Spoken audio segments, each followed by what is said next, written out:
देखिए, ये इस बात को दर्शाता है कि जो किसानों के मन में संशय है कि दोबारा ये काला कानून वापस ला सकते हैं। कलराज मिश्रा जी ने बयान दिया था, जो राज्यपाल हैं राजस्थान के, कि ये काला कानून वापस आ सकता है।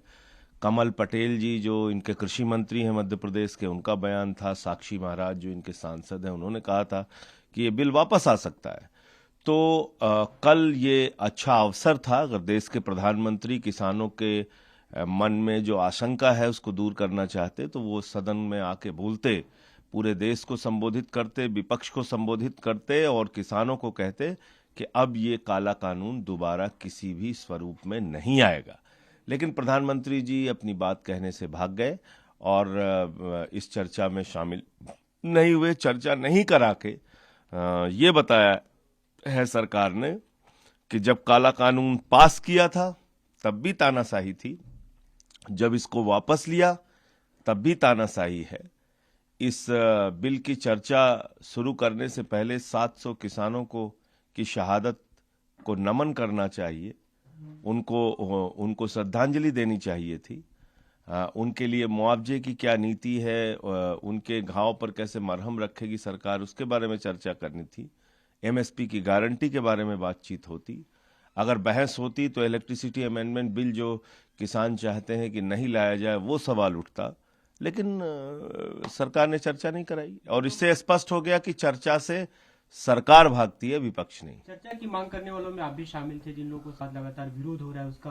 कांग्रेस के नेतृत्व वाला जो विपक्ष है वो, ये संसदीय और लोकतांत्रिक परंपराओं और मान्यताओं का सीधा हनन है और उसकी हत्या है।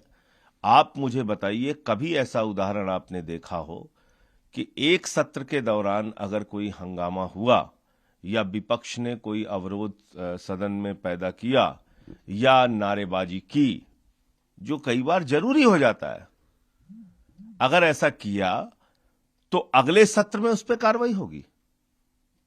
कभी आपने सुना है? मेरा खुद निलंबन हो चुका है 2 बार, और जब कार्रवाई करनी होती है तो तुरंत फैसला, दूसरे दिन की शुरुआत में ही फैसला आता है इस बात का कि इनको सदन से निकाला जाए, इनको निलंबित किया गया, या जो भी कहना होता है सभापति महोदय को सरकार प्रस्ताव रखती है, उसके हिसाब से वो कार्रवाई करते हैं। तो आज तो मुझे हैरानी इस बात की कि 12-12 सांसदों को आपने सस्पेंड कर दिया। और मैं दूसरा पूछना चाहता हूं कि उस सत्र में सबसे ज्यादा हंगामा करने वालों की सूची में मैं शामिल था खुद। आपने क्यों कार्रवाई नहीं की? तो किस नियम का हवाला दे रहे हैं आप? मैं तो हैरान हूं। मैं था उसमें, प्रताप सिंह बाजवा जी थे उसमें, दूसरे सांसद भी थे। तो आपने एक सेलेक्टिव तरीके से और इसमें भी चुनाव का एंगल देख के कार्रवाई की। तो सदन के नियम कहां है? हर चीज में चुनाव देखना है? कांग्रेस जो जिन विपक्षी लोग आज इससे मंथन करने वाले हैं, उनकी चर्चा है कि पूरे सत्र को का बहिष्कार किया जाए। आप लोग की क्या कुछ रणनीति रहेगी? अभी बातचीत होगी तो रखेंगे, लेकिन मैं इस मसले पर विपक्षी सांसदों के निलंबन के खिलाफ हूं और उनके साथ खड़ा हूं। कल हमारे नेता अरविंद केजरीवाल जी से भी बातचीत हुई इस बारे में विस्तार से, और वो भी इस मसले पर पूरे विपक्ष के साथ खड़े हैं। उस मीटिंग में जा रहे हैं जो विपक्षी दलों की मीटिंग है? जी हाँ, चर्चा होगी उसमें जा रहे हैं। जी।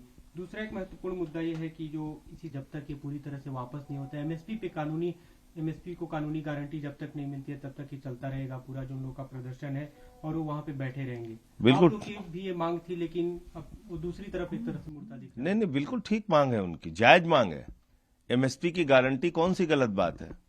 भाई वो क्या कह रहे हैं? वो कह रहे हैं सरकार जो न्यूनतम समर्थन मूल्य, अधिकतम नहीं, न्यूनतम, मिनिमम सपोर्ट प्राइस, न्यूनतम समर्थन मूल्य जो सरकार घोषित करती है, उसकी गारंटी हमें चाहिए कि उससे कम पर कहीं खरीद ना हो किसान की फसल की। इसमें कौन सा गलत बात वो कर रहे हैं, कौन सा गुनाह वो कर रहे हैं, कौन सी ऐसी आपराधिक मांग वो कर रहे हैं, मुझे नहीं मालूम।